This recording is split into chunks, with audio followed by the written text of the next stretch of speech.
review of the last lectures. So let's have a quick review of the last lectures. We have started with electrostatics. It's a branch of physics where we study charges at rest. And then we defined what is electric charge. It's an intrinsic property of matter particles. Then we discussed these particles coming from atoms, and then we discussed some ions and so on. These electric charges basically have force of attraction and force of repulsion between them, and this force is calculated using Coulomb's law. Okay, and the Coulomb's law is defined as F is equal to K. It's a constant. Q1 and Q2, these are the two charges. Between them we want to know the electrostatic force. Okay, then we introduce the idea of electric field. Electric field is just like you have a charged particle, and the region or the space around this charged particle where its force of attraction and repulsion can be experienced in terms as electric field. Okay, then we go later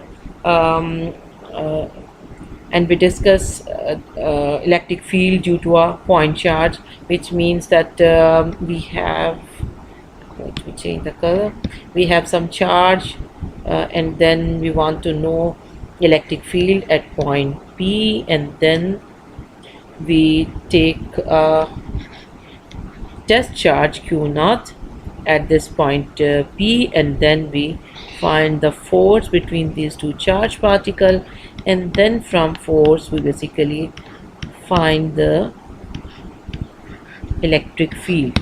Okay, or we also find it in this way, that this is equal to K Q1 over R square. Okay, then we discussed in our last lecture that the electric dipole, एक particle की electric field देखी, दो particles की electric field देखी, और फिर n number of particles की electric field देखने के बाद हमने एक अब how to say that we are moving towards our physical objects. तो जो फर्स्ट एग्जांपल हमने ली, that is system of two particles. It's terms as electric dipole. So electric dipole is like you have two charges of equal magnitude but opposite sign, and they are separated by a distance d. That's your electric field. And then because of this system we find out electric field at some point, you can say P, and we find that electric field for the electric dipole is proportional to 1 over ZQ. ये ज़्यादा sensitive है as compare to single charge particles के, जिनकी हमने electric field पहले find out की, जो कि यहाँ से शो करता है. अगर आप इसको देखें, that electric field is proportional to 1 over R square. R square क्या है? It's a distance between two charges Q1 and Q0. Okay, and what is Z cube? It's a distance between point P, we can have Q0 over here. It's a distance between center of the system of this charge particle, this dipole, to that point. Okay, अगर आप देखें, in principle it's the same thing. It's the same distance between two charged particles. In this case we have electric dipole. It's a system of two charged particles. But हम उसको क्या देख रहे हैं? एक ऑब्जेक्ट के, एक सिस्टम के देख रहे हैं ना. ठीक है. So if it is a charge particle, let's suppose अगर मैं कहती हूँ ये Q है, तो this is Q0. But the dependence, the difference between electric dipole, the system of two charged particles, and the electric field because of two particles, the dependence is different. E is proportional, inversely proportional to Z cube. And in this case, for single charge particles, E is proportional to R square. So this stuff is more sensitive. इसका ये मतलब है कि जैसे ही आप इसको या point P को थोड़ा सा आगे पीछे मूव करेंगे, इलेक्ट्रिक फील्ड पर ज़्यादा असर पड़ेगा एज़ कम्पेयर टू अगर आपके पास सिंगल चार्जेस हों और आप उसकी वजह से इलेक्ट्रिक फील्ड फाइंड आउट कर रहे हों. ठीक है जी, ये पॉइंट हमने Actually, we have discussed it in our last lectures. I just want to take a quick overview review, ताकि आप उसको थोड़ा सा आपके जहन में वो फ्रेश हो जाए, वो आइडिया आप उसको अपने जहन में दोबारा से ताज़ा कर लें. ठीक है जी. ओके. आज यू कैन से कि हम एक पार्टिकल से चले थे, फिर हम दो पार्टिकल पे आ गए, फिर हम n पार्टिकल्स पे आ गए. ये सारे पार्टिकल जो थे ये इंडिविजुअल थे. ये हर particle as a system, isolated system behave कर रहा था ना, कि आइसोलेटेड तो नहीं कहना चाहिए, लेकिन वो एक ऑब्जेक्ट के तौर पे it's behave like an object, independent. But जब हम थोड़ा सा हम जाना किधर चाहते हैं. एक्चुअली ऑफ कोर्स हम अपनी जो ये नॉलेज है चार्जेस का, इनको जो अपना रियल वर्ल्ड है, जो 3D ऑब्जेक्ट्स हैं, हम उन पे अप्लाई करना चाहते हैं.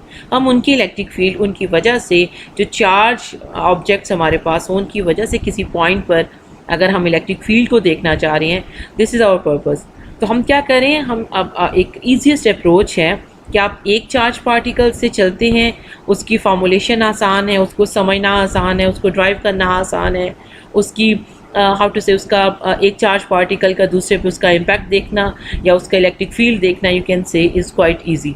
अब हम उसके बाद फिर हम आ रहे हैं अपने सिस्टम की तरफ. सो हमने दो ऐसा सिस्टम डिस्कस किया इन इलेक्ट्रिक डाइपोल, कि जो कि composed of two charge particles, but it's a system.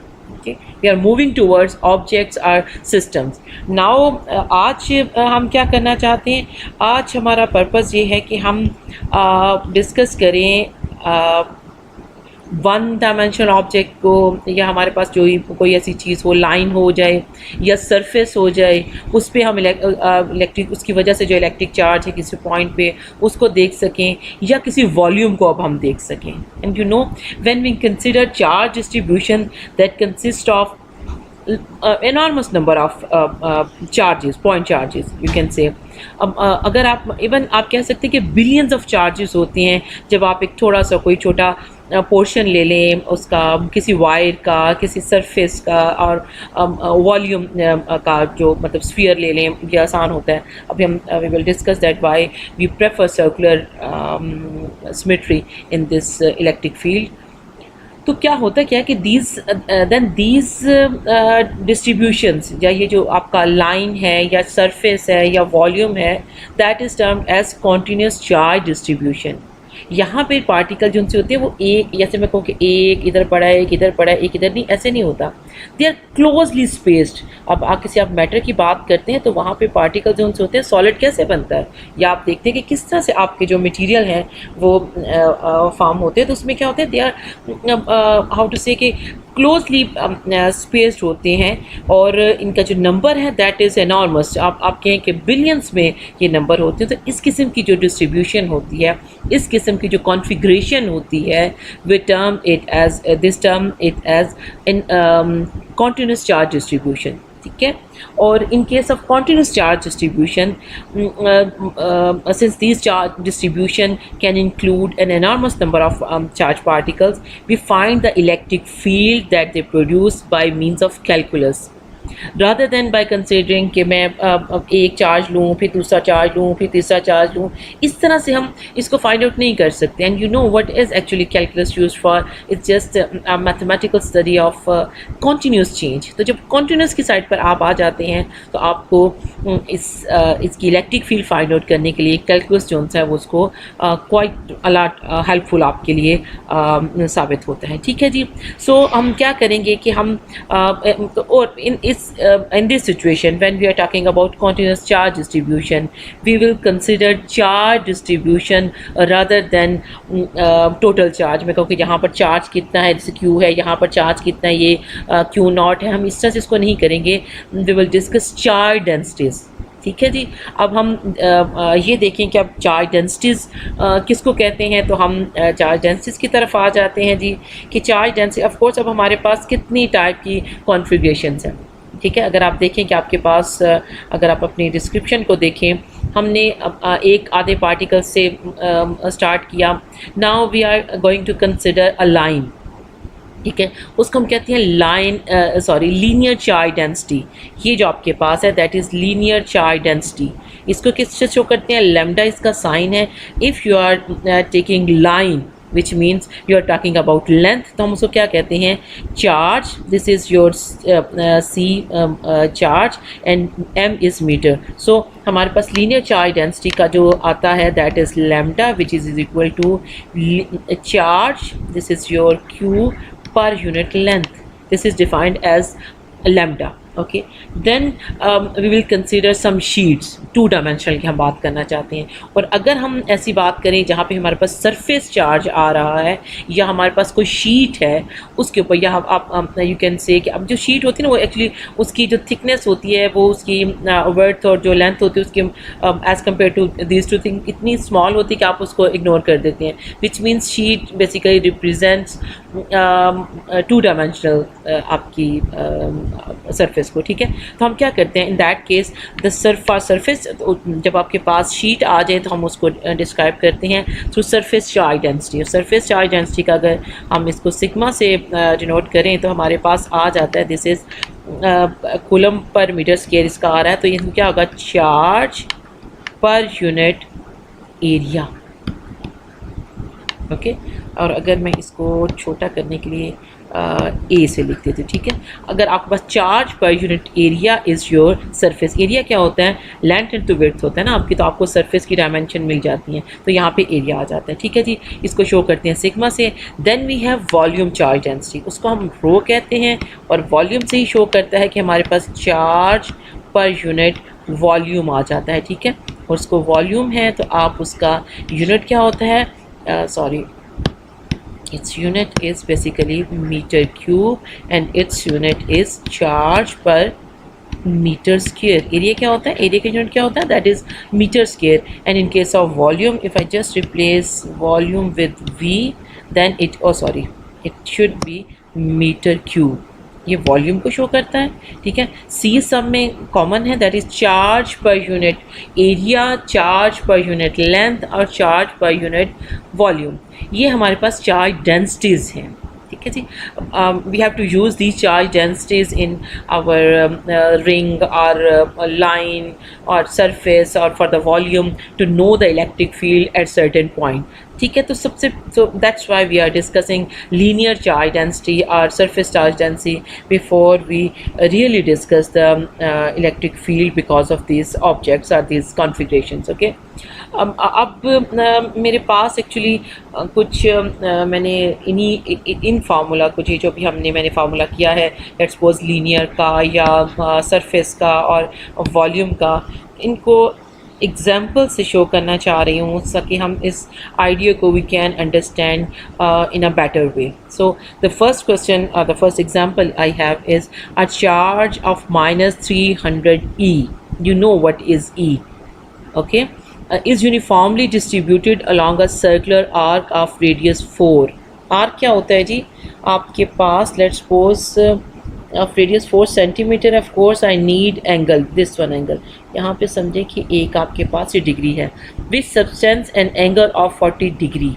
What is the linear charge density along the arc?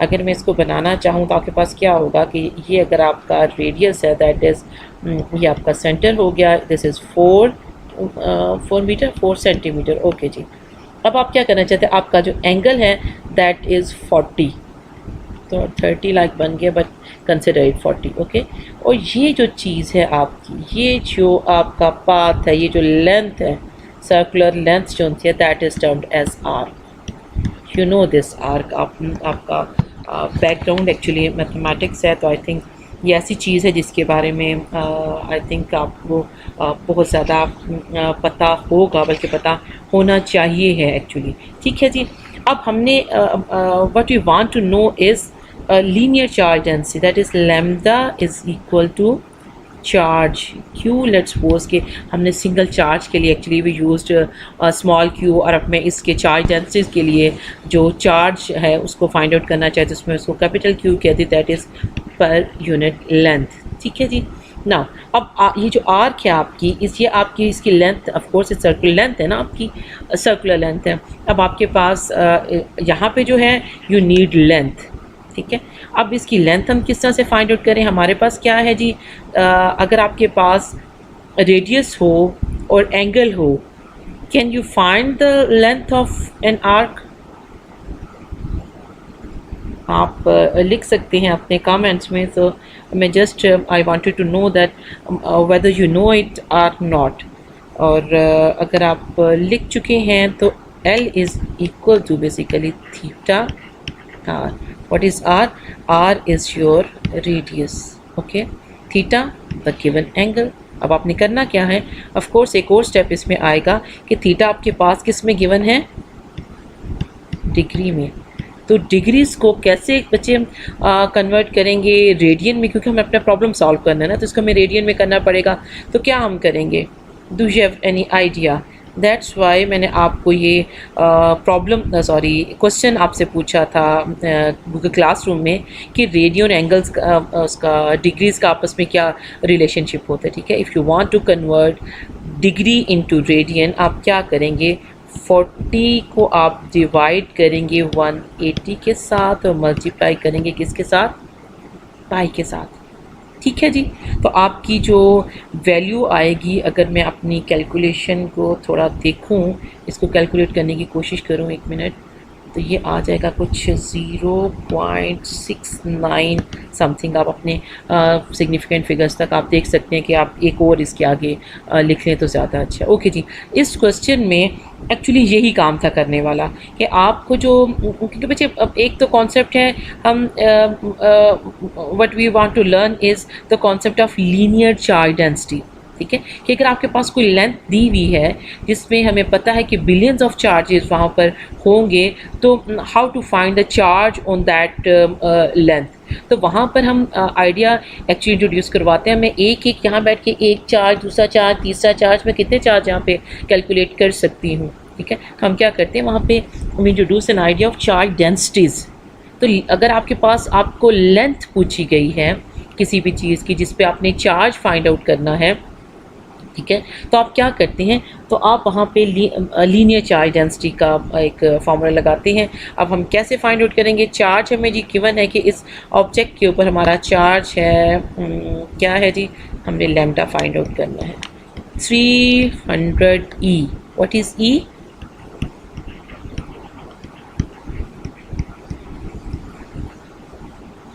ठीक है, यही होता है ना। ओके, डिवाइडेड बाय लेंथ में अब हमारे पास क्या है? Theta into R 0.698। Okay, multiply by what? 4 से मल्टीप्लाई कर दो इसको, या I have to do something else with this force, with this 4? What do you say? Of course I have to convert it into meters. Okay, तो यहाँ पे आ जाएगा 0.04। Okay, और अब आप इसको क्या करेंगे? इसको सॉल्व करेंगे। Of course you should take care of your units, और फिर आप मुझे बताएंगे कि आप कैलकुलेट करेंगे ताकि हम अपने डिस्कशन सेशन में ये देख सकें कि आपका आंसर क्या आता है, ठीक है जी। ओके, यहाँ आई मिस दिस माइनस क्योंकि ऊपर माइनस चार्ज था। सो चार्ज डेंसिटी मेरे पास जो कैलकुलेशन आ रही है that is 1.72 into 10⁻⁻15 coulomb. Coulomb खाली आना चाहिए या कुछ और भी आना चाहिए? क्या आना चाहिए यहाँ पे कूलम्स के साथ? इट्स नॉट अ चार्ज, ये चार्ज डेंसिटी है। Linear charge density means coulomb per meter. Okay जी, ये हो गए, ये डिस्कशन थी बच्चे।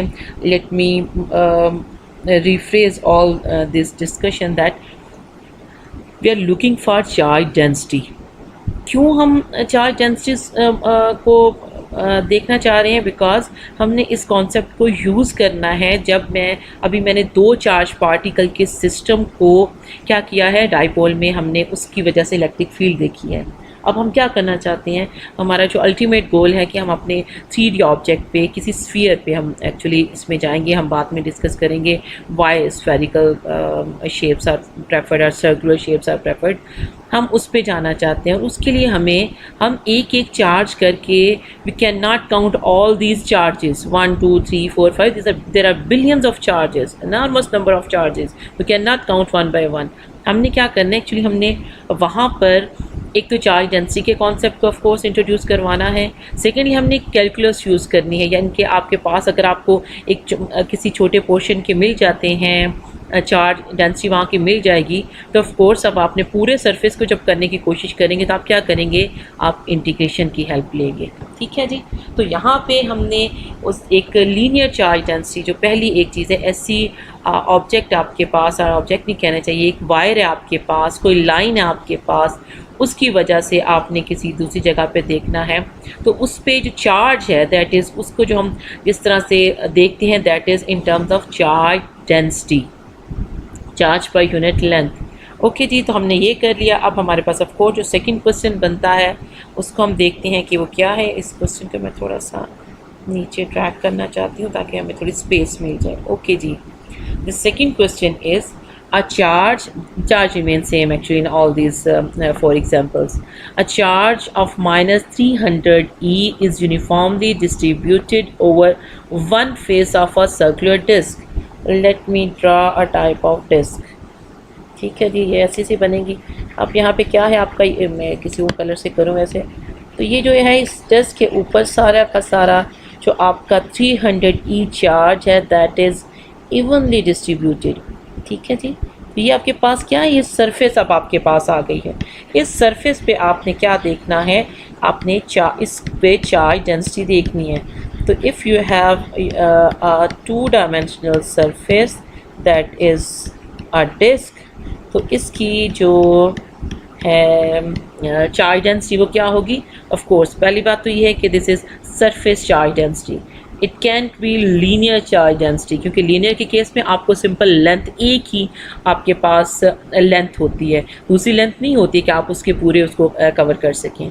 और सरफेस के केस में हमारे पास क्या चीज़ होती है जी, फाइंड आउट करने के लिए चार्ज डेंसिटी, कुछ याद है आपको पीछे हमने क्या किया था, that was, let me change the color, actually is sigma is equal to Q over ए।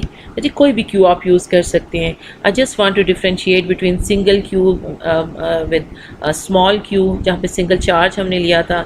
अब यहाँ पे चूँकि हम चार्ज डेंसिटीज़ की बात कर रहे हैं, हम ज़्यादा नंबर ऑफ़ चार्जेस की तरफ आ गए हैं, तो मैंने इस चार्ज को क्यू लिख दिया है। You can write it with small Q as well, but ever you like. Okay, now we need area. Okay, area किसका आपको चाहिए है, एक सर्कुलर डिस्क का आपको एरिया चाहिए, एक सर्कुलर सरफेस का एरिया आपको चाहिए। वो एरिया किसके बराबर होता है आपको पता है तो आप कमेंट्स में प्लीज़ इसको लिखेंगे। कोशिश करें कि जो मैं क्वेश्चन पूछती हूँ वो सारे बच्चे उसको आंसर किया करें।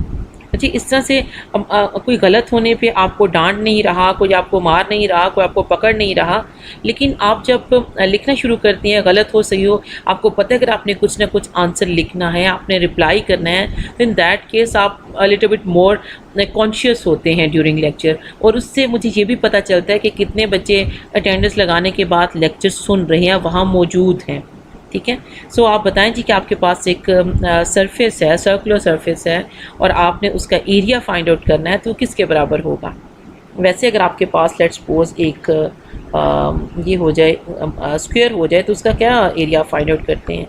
ए is equal to, of course you know better than me, आप मैथमेटिक्स के लोग हैं, तो आपको ये तो आपके लिए बहुत छोटी बात होनी चाहिए। ठीक है, तो यहाँ पे हम क्या लिखेंगे कि A is equal to pi are square. What is R, R is radius.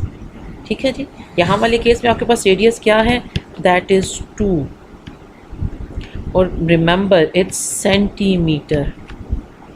ठीक है जी, सो अब हमारे पास सिग्मा अगर हमने फाइंड आउट करना है तो वो किसके बराबर आ जाएगा, -300 इंटू, ये मैं क्या लिख रही हूँ, 1.6 इंटू 10⁻⁻19 कूलम। कोई बताएगा इसको ये क्या है।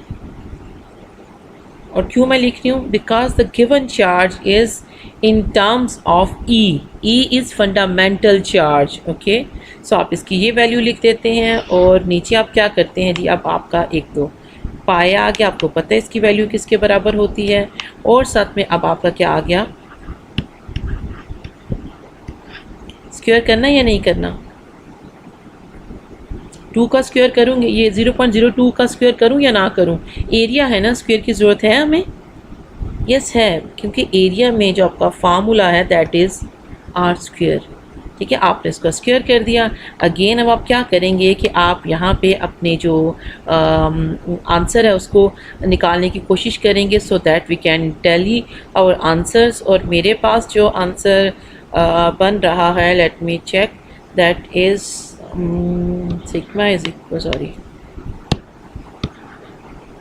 सिग्मा आ रहा है जी -3.82 इंटू 10⁻⁴ क्या आ रहा है जी, -14। बच्चे आप ये भी कर सकते हैं, अगर आप साथ साथ मेरे कैलकुलेट कर रहे हों तो आप राइट अवे उसमें मेंशन, अच्छा अब यहाँ पे क्या करूँ भाई, अपने आंसर को लिखें तो ज़्यादा अच्छी बात है, मुझे पता चले कि कितने लोग उसको सॉल्व कर रहे हैं। जब हम क्लास में जाएंगे तो वहाँ पे तो कोई एक बच्चा बोल देता है, बाकी जब सुन रहे होते हैं, तो यहाँ पे चूँकि आप अलग से, आई होप कि अपने अलग स्पेसिस से आप उसको सॉल्व कर रहे होते हैं, तो काइंडली अगर आप इसको, इट्स गुड थिंग कि आप अपने जो आंसर हैं जो आप कैलकुलेट साथ साथ कर रहे हैं उनको आप अपने कमेंट्स में टाइप करते चले जाएं, उससे मुझे पता चलेगा कि कितने लोग इसमें पार्टिसिपेट कर रहे हैं। ठीक है जी, तो आपके क्लास पार्टिसिपेशन के जो मार्क्स हैं मुझे उसमें लगाने में ये वीडियोस, बच्चे ये जो रिकॉर्डिंग है इसको यहाँ पे करने का मकसद जो होता है यूट्यूब लाइव पे, एक तो लेक्चर जो है वो अच्छा रिकॉर्ड हो जाता है, उसमें कोई और अदर डिस्टर्बेंस नहीं होती है। जब मैं आप सब लोगों को ऑनलाइन लेती हूँ एक ही उसमें, जब उसमें मैं रिकॉर्डिंग भी ऑन करती हूँ तो मेरी आवाज़ जो है वो ब्रेक होना शुरू होती है, मे बी आई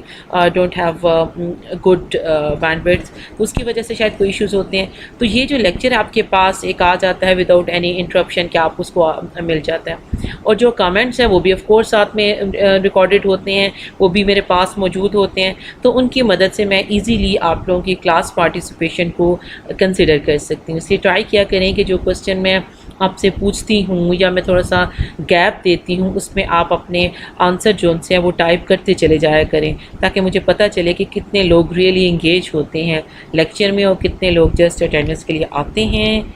और हमारे टीचर कहा करते हैं कि वो कौन से लोग हैं जो आखिरी टाइम पर आते हैं और बगैर हिसाब किताब जन्नत में दाखिल हो जाते हैं। तो ऐसी बात ना हो, ज़रा हम भी थोड़ा सा हिसाब किताब आपके साथ करना चाह रहे हैं और रखना चाह रहे हैं। ठीक है जी, ओके जी। नेक्स्ट क्वेश्चन जो मैंने आपके पास आपके लिए निकाल के रखा है, एक मिनट में इसका थोड़ा सा, ये 4th एंड लास्ट है, इसके बाद फिर हमारा लेक्चर ख़त्म हो जाएगा।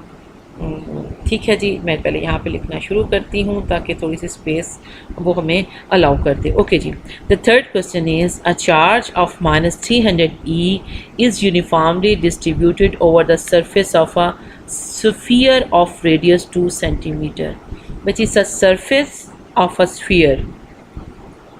आप पॉइंट समझिए, it's not a sphere, we are not talking about 3-dimensional object, we are not talking about volume, we are talking about surface. That's the main point in this problem. Okay, what is the surface charge density over that surface? एक तो आपको hint मिल ही गया है यहाँ से कि we are talking about surface charge density, volume की बात आप नहीं कर रही हैं। ठीक है, इसका ये मतलब है कि हमने सरफेस वाला फार्मूला ही यहाँ पर अप्लाई करना है। ओके, नाउ इसकी एग्जांपल कैसे, जैसे आपका ये होता है ना, ये जो आप बॉल से, एक तो हार्ड बॉल होता है जिसको आप, जो अंदर से सारा फिल होता है, दैट्स एग्जांपल, ये क्रिकेट की बॉल की बात कह रही हूँ, that example of volume, spherical volume, वो आपका अंदर से भी फिल होता है।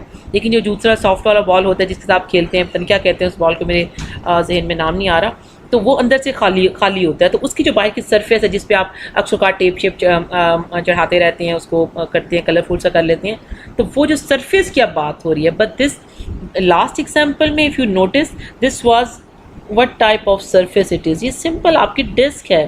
ठीक है, लेकिन यहाँ वाले केस में सिचुएशन थोड़ी डिफरेंट है। ये जो सरफेस है ये एक सर्कुलर, जो आपका जो स्फीयर है उसके ऊपर लिपटी हुई है। ठीक है, ये एक तरह की 3 डायमेंशनल में आ रही है, but you have to consider only surface, not the volume. Charge जो है वो सिर्फ सरफेस के ऊपर है, अंदर नहीं है उसके। जब उसके अब अंदर नहीं है, उसके वॉल्यूम में नहीं है, तो you can not take volume, you have to consider surface only. I think you get my point. Okay, so हमारा फॉर्मूला क्या था जी सरफेस डेंसिटी फाइंड आउट करना, that is sigma is equal to Q over A. तो अब क्या लिखूँ? Q तो हमें पता क्या है, तो ए क्या लिखूँ? पाई आर स्क्वायर। क्या ख्याल है आपका? वहाँ पे आपके पास हमने पाई आर स्क्वायर लिखा है कि आपकी जो सरफेस है that is surface of a disc, ठीक है, 2 डायमेंशनल आपके सामने आपको नज़र आ रही थी। लेकिन यहाँ पे जिस चीज़ की मैं बात कर रही हूँ बच्चा, वो क्या चीज़ है? वो है जी हमारे पास सरफेस ऑफ अ स्फीयर, ठीक है। तो इसका ये मतलब है कि ये जो फार्मूला है ये यहाँ काम नहीं कर सकता। तो क्या ख्याल है फिर क्या काम करेगा? कोई बता सकता है मुझे कि मैं यहाँ पे क्या लिखूँगी? ऑफ कोर्स आर स्क्वायर तो आएगा। आर स्क्वायर क्यों आएगा? Because we are talking about area. Area हमेशा 2 लेंथ्स के दरमियान में होता है, ठीक है। और इन case of circular symmetry, spherical हो, आपके पास सर्कल हो, डिस्क हो, आपके पास जो 2 लेंथ्स होती हैं दैट इज़ आर स्क्वायर, एक आर और फिर दूसरा आर, क्योंकि वहाँ पे जो आपके पास लेंथ्स हैं that is in term of radius, but आएगा स्क्वायर क्योंकि आपको क्या करना है? एरिया बनाना है। आपके पास मीटर स्क्वायर आना चाहिए, ठीक है। आर स्क्वायर तो हो गया, what else? Pi are square या कुछ और लिखूँ? ठीक है जी। सो सिग्मा में मेरे पास क्या आ जाएगा जी? दैट इज़ -300 इंटू 1 आपने लिखा कि ये मैं क्यों लिखती हूँ साथ साथ 1.6 इंटू 10⁻⁻19 कूलम। ये किसी बच्चे ने बताया है, मैंने भी एक्चुअली आपके साथ साथ वो नहीं देख रही, कमेंट्स नहीं देखी, वो मैं बाद में देखती हूँ। लेकिन आप मुझे बता सकते हैं कि मैं ये क्यों बार बार लिख रही हूँ। अच्छा, यहाँ पे क्या लिखूँ? 2 सेंटीमीटर लिख दूँ? 2 सेंटीमीटर से मेरा काम चल जाएगा? स्क्वायर कर दूँ? क्या कहते हैं? सेंटीमीटर भी मैंने बड़ा खूबसूरत लिखा है वैसे। क्या जी मैं सेंटीमीटर से काम चला लूँ? नहीं बच्चे, अनफॉर्चुनेटली सेंटीमीटर से हमारा काम नहीं चलता। Okay, so we have to convert this 2 centimeter into meter. So 0.02 इसका स्क्वायर, ठीक है जी। और अब आप इसके जो आंसर हैं काइंडली वो इसको सॉल्व करें और मुझे बताएं कि आपके पास क्या चीज़ आ रही है। ठीक है जी, मेरे पास आ रहा है, एक मिनट, माइनस तो आएगा 9.55 इंटू 10⁻⁻15 कूलम। आगे क्या यूनिट लिखूँ बच्चा? Metre square over metre square, ठीक है जी। क्या क्यों एक क्या था? चार्ज ओवर मीटर स्क्वायर क्या है? हमारे पास सरफेस चार्ज डेंसिटी का यूनिट है। ठीक है जी, क्लियर हो गया आप लोगों को ये पॉइंट? ओके जी। या अगर आप देखें तो यहाँ पे हमने 2 चीज़ों की वजह बात की है। एक ऐसी सरफेस जो आपके पास सर्कुलर है बट उसका क्या है, वो सिर्फ आपको सामने जो प्लेन होता है उस टाइप के उसमें नज़र आ रहा है, तो हमने पाई आर्स के उसके एरिया बनता है। दूसरी सरफेस हमने वो ली है जो कि एक स्फीयर की सरफेस है, स्फीयर पे उसके सरफेस की हमने बात की थी, ठीक है। तो ये दोनों का एरिया जो सा है that is different. Okay okay जी। The last problem I want to discuss is a charge of -300 E is uniformly distributed through the volume of a sphere of radius 2 centimeter. Now here comes the volume of a sphere. इसका मतलब ये है कि अब हम किस चीज़ की बात करना चाहते हैं? अब हम बात करना चाहते हैं वॉल्यूम डेंसिटी की, ठीक है। हमारे पास क्या था जी, अगर आपको याद हो तो मैं यहाँ से ढूंढूँ किधर गया मेरा जो टेबल्स है, एक मैंने आपको जी ये क्या था, पहले हमने लीनियर को डिस्कस किया, फिर हमारे पास हमने सरफेस चार्ज डेंसिटी के 2 प्रॉब्लम्स या एग्जांपल्स हमने की to understand what's going on there, and then we discuss, now we are discussing volume charge density. Okay जी, फार्मूला आपको हमने देख लिया होगा अभी मैंने क्या लिखा है। ओके जी, अब आपके पास क्या चीज़ आ गई? अब आपके पास स्फीयर आ गया है और फार्मूला में हमारे पास क्या था? Rho is equal to Q over v. V आपका क्या है जी, वॉल्यूम को शो कर रहा है। वॉल्यूम ऑफ अ स्फीयर है और स्फीयर का रेडियस क्या है, दैट इज़ 2 सेंटीमीटर। ठीक है, तो मैं क्या लिखूँ जी, मेरे पास अब इसका वॉल्यूम किसके बराबर होता है स्फीयर का, आप अपने कमेंट्स में लिख सकते हैं कि किसके बराबर होगा, सो दैट मुझे आइडिया हो कि आप लोग इन चीज़ों से को जानते हैं। जैसे 4/3 pi R cube. Why cube? Because we are talking about volume.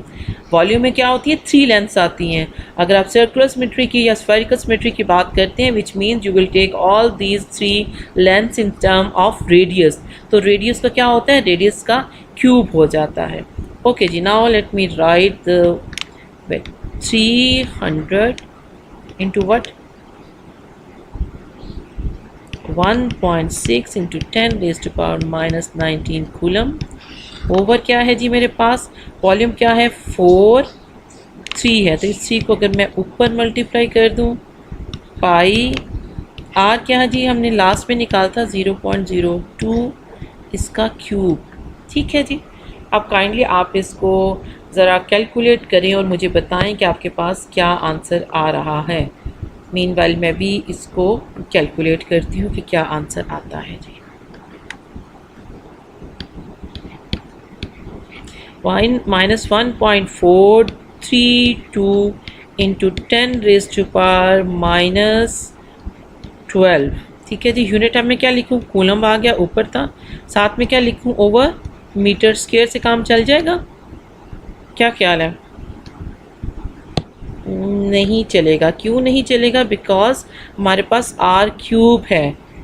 Are क्या है जी, आर हमारे पास क्यूब में है, इसका ये मतलब है कि यहाँ पर मीटर क्यूब आएगा। ठीक है जी, तो यहाँ पे मैं क्या लिखूँगी, metre cube. So this is my answer.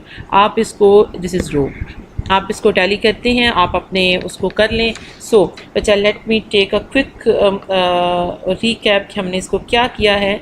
Today we have discussed about charge densities.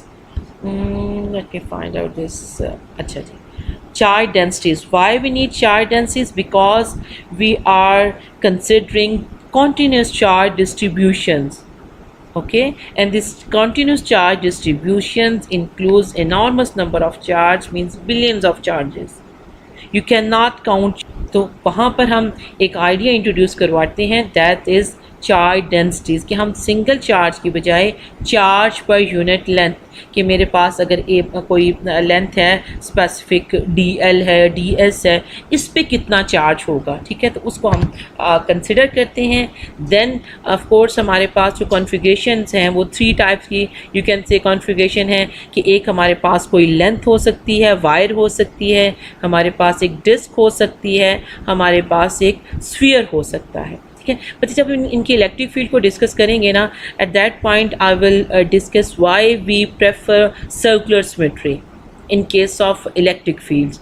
हम we always look for you can say symmetries. उससे क्या होता है, हमारी प्रॉब्लम जो उनसे होती हैं वो आसान होना शुरू हो जाती हैं। हम किसी एक कंक्लूजन पे जब पहुंच जाते हैं तो वहाँ से उसको दूसरी सिमेट्रीज के लिए ड्रा करना इट्स लॉट ईजियर।